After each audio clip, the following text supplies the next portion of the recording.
Halo teman-teman, kembali lagi di Cry Film. Kali ini saya akan menceritakan sebuah film dari usulan teman kita bernama Muhammad Farhan Khairullah, menganjurkan saya untuk menonton dan menceritakan kembali film yang berjudul Come and See tahun 1985. Film garapan sutradara Rusia yaitu Elem Klimov yang berfokus pada invasi Nazi Jerman di Belarusia. Jujur, film ini membuat mental saya benar-benar langsung down karena melihat kengerian dan kekejaman pada Perang Dunia Kedua di tahun 1943, di mana warga Uni Soviet dibantai dan dibakar hidup-hidup oleh Nazi Jerman.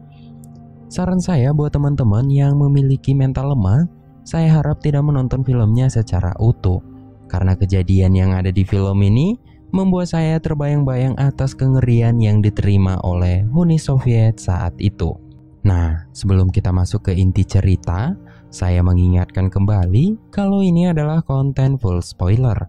Jika teman-teman ingin tahu jalan ceritanya dengan singkat, jadi langsung saja kita masuk ke inti ceritanya.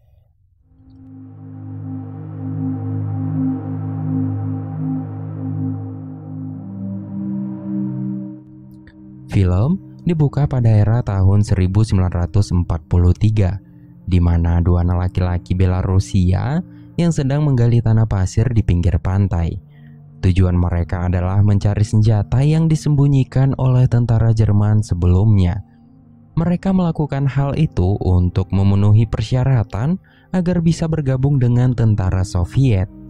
Saat itu, ketua desa bernama kakek Yustin sudah memperingati mereka untuk tidak menggali dan mencari senjata di kawasan itu, karena hal itu bisa membahayakan desa mereka jika tentara Jerman mengetahui itu semua. Namun, kedua anak itu dengan keras kepala menghiraukan dan melawan perkataan kakek Yustin. Ketika kakek Yustin sudah pergi, mereka langsung melanjutkan galiannya.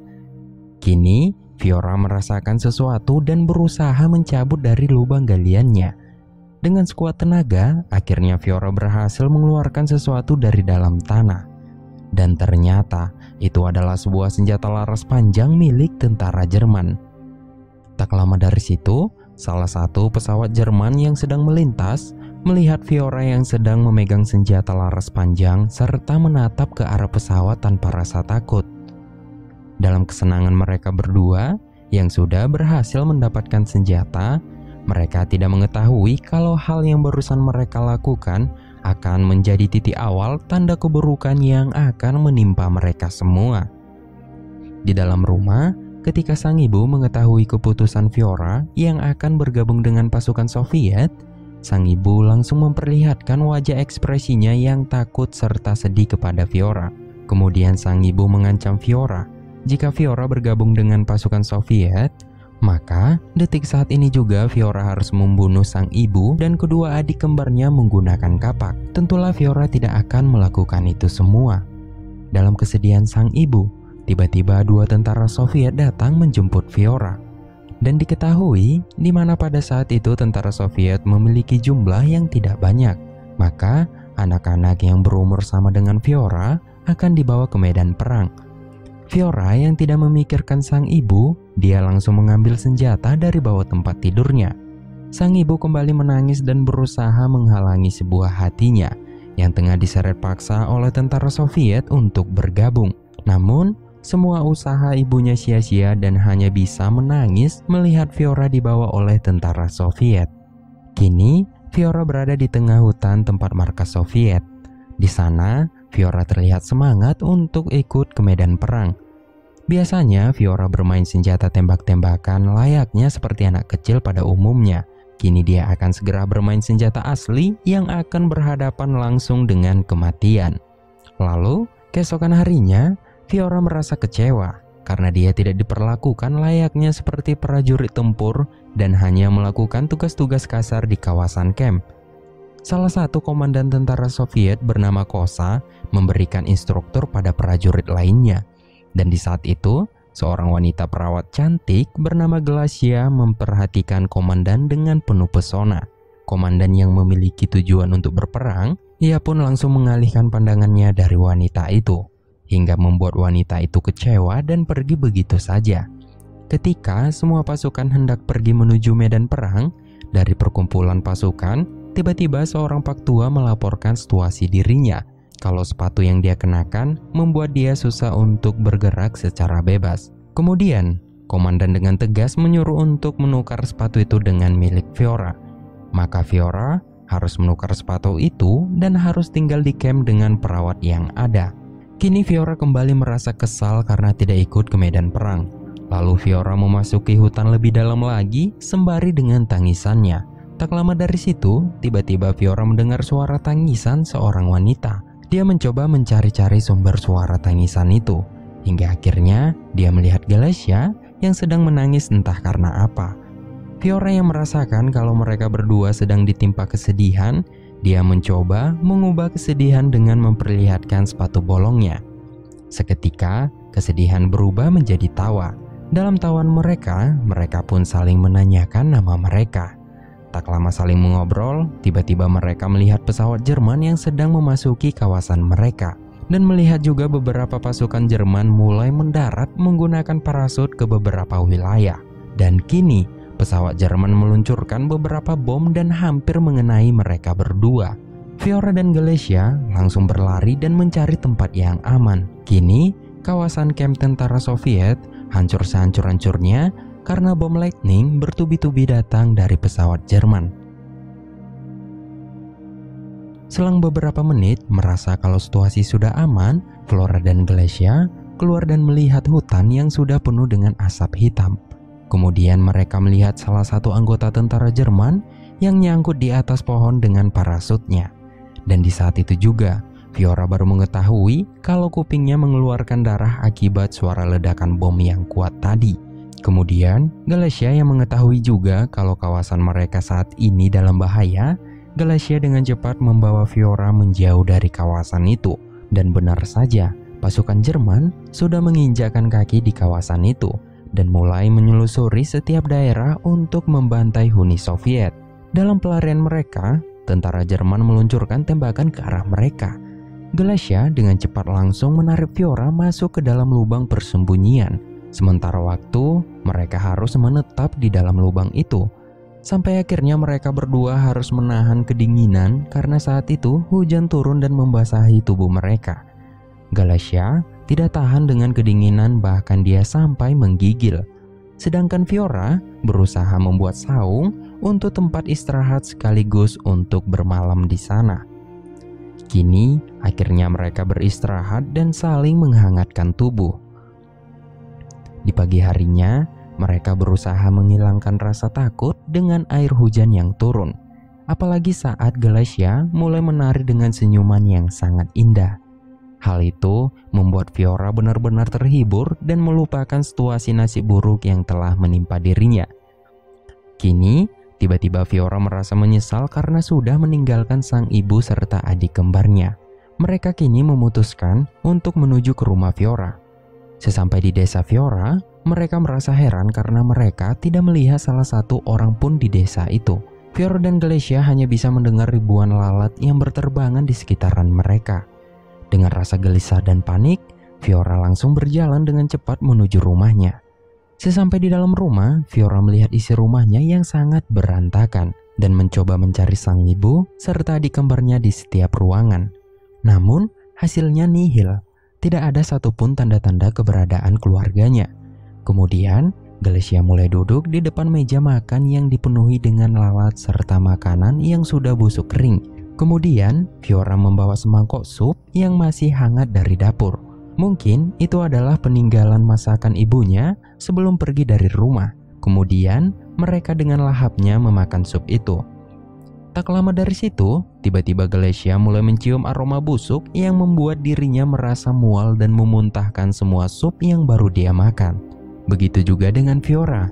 Tiba-tiba kepalanya pusing karena aroma busuk itu sangat menyengat. Dia pun berlari dan mencari sumber bau itu. Tak lama mencari, tiba-tiba Fiora terdiam menatap Galacia dan berpikir atas apa yang telah terjadi saat dia meninggalkan keluarganya. Fiora kini tahu di mana keberadaan ibu serta adiknya. Dengan cepat Fiora langsung berlari dan diikuti oleh Galacia. Dan di saat mengejar Fiora, Galacia melihat tumpukan mayat yang sangat mengerikan di belakang rumah. Hal itu membuat dirinya berteriak histeris sembari mengejar Fiora. Mereka terus berlari tanpa henti, hingga akhirnya mereka harus melintasi lumpur yang dalam. Sesampai di tepi, Galacia dengan sedih memberitahu tentang tumpukan mayat yang tadi dia lihat dan menduga kalau ibu serta adik kembarnya Fiora telah meninggal di desa itu. Fiora yang tidak bisa menerima kenyataan, dia pun mulai kehilangan kendalinya, sehingga mencekik dan mendorong Galacia kembali ke dalam lumpur. Tak jauh dari mereka, terlihat seorang pak tua bernama Paman Rubex yang memperhatikan mereka dan ia langsung menolong Galacia. Kemudian, Paman Rubex membawa mereka ke dalam hutan, yang ternyata di sana terdapat warga yang selamat dari serangan tentara Jerman. Penduduk yang tersisa hanya bisa menangis karena keluarga mereka semua dibantai oleh tentara Jerman dengan sadis. Salah satunya ketua desa mereka, yaitu kakek Justin yang dibakar hidup-hidup hingga semua tubuhnya melepuh. Kakek Justin mengatakan kalau dia menyaksikan ibu Fiora serta kedua adik kembarnya dibunuh secara keji, dan menjelaskan juga kalau semua pembantaian ini terjadi disebabkan karena kecerobohan Fiora yang sempat menggali dan mengambil senjata Jerman yang disimpan di pinggir pantai. Fiora, dia hanya bisa terdiam dan merasa bersalah. Dia tidak bisa membayangkan kalau semua pembantaian ini terjadi karena ulahnya. Kini, jiwanya mulai menghilang dan memasukkan kepalanya ke dalam lumpur untuk mengakhiri hidupnya. Namun, Galacia dan lainnya langsung mencegah tindakan Fiora. Singkat cerita, kini kondisi Fiora semakin memburuk, tatapannya kosong seperti hidup tanpa nyawa. Kemudian Paman Rubex memotong rambut Fiora dan membawa Fiora untuk mencari persediaan makanan. Mereka juga membawa patung tengkorak yang berpakaian seragam Jerman yang akan ditancapkan di tengah jalan untuk sebagai bukti hinaan tentara Jerman. Kini, Fiora mulai melangkahkan kakinya menuju medan perang yang berbahaya. Fiora sudah tidak peduli lagi dengan apa yang akan terjadi terhadap dirinya. Di tengah perjalanan, tiba-tiba mereka diserang dengan ribuan peluru tentara Jerman dari jarak jauh. Mereka semua berlari dengan panik memasuki hutan. Akhirnya, semuanya berhasil memasuki hutan dengan selamat. Kini, mereka tiba di sebuah jalan yang sering dilewati oleh tentara Jerman. Di sana mereka mulai menancapkan patung yang sudah mereka bawa tadi. Selesai menancapkan, kini mereka melanjutkan misi utama mereka, yaitu mencari makanan. Di dalam perjalanan, Fiora dan Paman Rubex kembali dikejar oleh tentara Jerman menggunakan tank. Mereka berdua pun berlari memasuki hutan lagi. Namun sayangnya, teman-teman mereka yang menyusul dari belakang, tanpa mereka ketahui, mereka menginjak ranjau yang membuat tubuh mereka hancur seketika. Kini Fiora dan Paman Rubex kembali melanjutkan tujuan mereka. Saat di perjalanan, mereka mendengar suara bom lightning yang jatuh ke arah mereka. Mereka tidak ada kesempatan untuk berlari menjauh. Mereka ketakutan dan hanya bisa tiarap di tanah.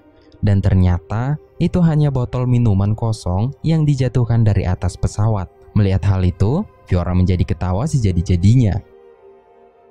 Di sore harinya, mereka tiba di desa Prikodi. Terlihat salah satu kakek tua warga desa yang nampaknya masih bisa menikmati makanan yang enak. Ketika kakek tua itu keluar, Paman Rubex langsung menodongkan senjata dan meminta satu hewan ternakannya. Tentulah si kakek ketakutan dan langsung memberikan seekor sapi. Di perjalanan, mereka sangat senang dan langsung memerah susu sapi itu. Dalam kesenangan mereka, tak disangka tiba-tiba ribuan peluru datang dari berbagai arah. Fiora tiarap untuk menghindari ribuan peluru itu. Kemudian dia merangkak menghampiri Paman Rubex. Namun sayangnya, Paman Rubex tidak bernyawa lagi. Begitu juga dengan sapi yang dibawa mereka tadi. Kini, Fiora mencoba berlindung dengan sapi yang sudah tergeletak mati.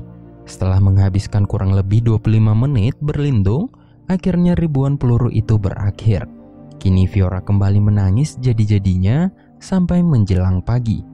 Di pagi harinya, Fiora kemudian melanjutkan tujuannya untuk membawa sapi itu ke tempat persembunyian warga di dalam hutan. Namun ia tak sanggup mengangkat dan menyeret sapi itu. Kemudian ia mencoba memotong sapi itu menggunakan pisaunya. Namun, pisau yang dia pakai tidak sanggup untuk memotong sapi itu, hingga akhirnya ia meninggalkan sapi itu di sana. Di tengah perjalanan, Fiora melihat gerobak kuda milik penduduk desa. Dengan watados, Fiora langsung membawa kuda itu. Kemudian, si kakek mencoba mencegah Fiora yang lagi membawa kudanya. Namun, Fiora terus berjalan dan menghiraukan larangan si kakek.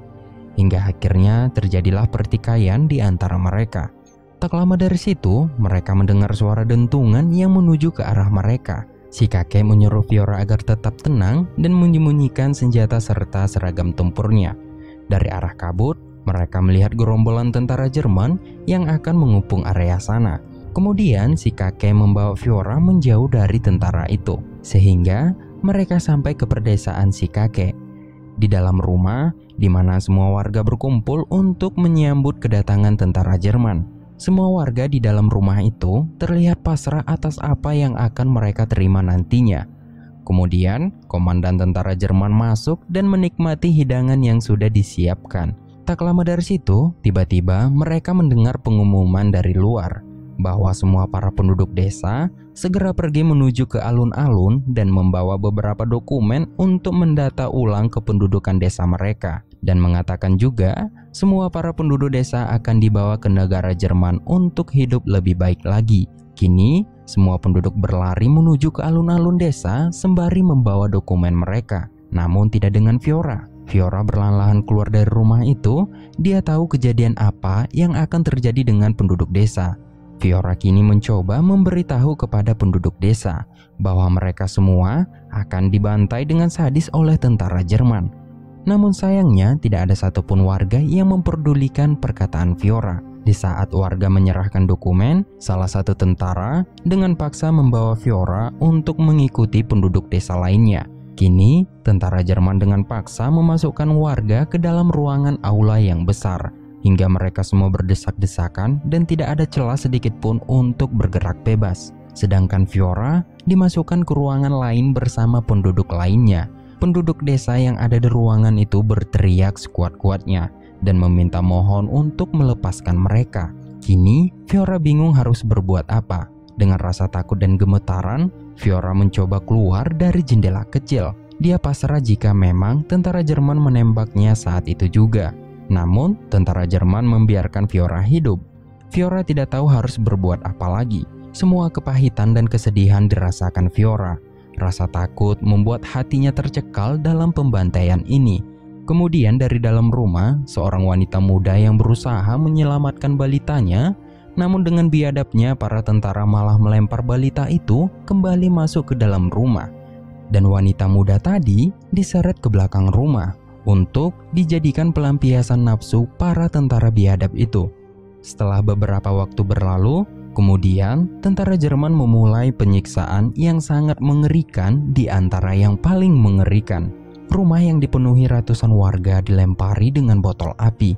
Ketika kobaran api yang mulai membesar, suara teriakan anak-anak dan orang tua bercampur menjadi satu. Setelah kobaran api semakin besar, seluruh pasukan tentara Jerman yang ada di sana bertepuk tangan dan bersorak gembira mendengar kuatnya jeritan penduduk yang terbakar kepanasan.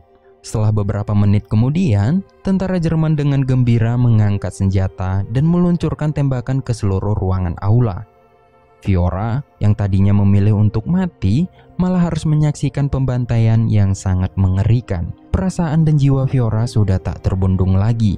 Kemudian, salah satu tentara menyeret Fiora ke suatu tempat. Kini, mereka berfoto untuk kenang-kenangan atas pembantaian yang sudah mereka lakukan.